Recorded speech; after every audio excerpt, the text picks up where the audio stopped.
Tairas Haļapinas māja bija viņas mazā pasaule, kurā valdīja krāsts, prieks un dziedi. Viņas dārzs bija leģendārs ne tikai ar neskaitāmiem augiem, tā bija iedvesmas vieta daudziem māksliniekiem.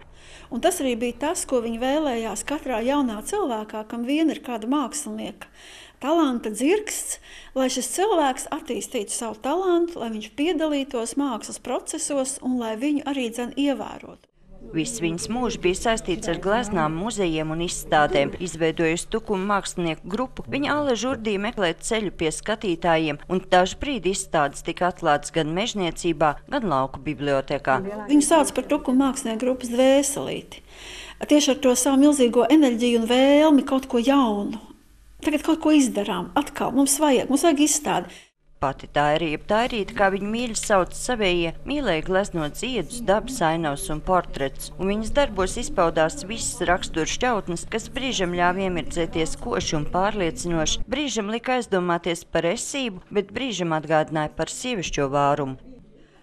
Tālāk visa Tairas dzīve ir kalpošana mākslai un cilvēcībai un Dievam, jo viņa savā laikā ir beigusi kristīgo vidusskolu, un tur iemācījās domāt, meklēt, saprast.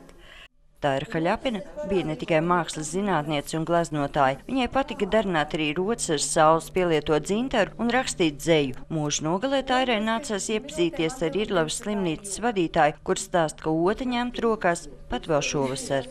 Pēdējā gleznā bija jūra. Tās bija atmiņas, acīm redzot, no tiem braucieniem, ka mēs bijām pie jūras gan Rojā, gan Ventspilī, un šovasar mēs bijām arī Mazirbē. 27. decembrī māksliniece, mākslas zinātniece un dzejniece Taira Haļapina 90 gadu vecumā aizmiga mūža miegā. Sandra Leitāne, Andris Spāns, TV Spektrs.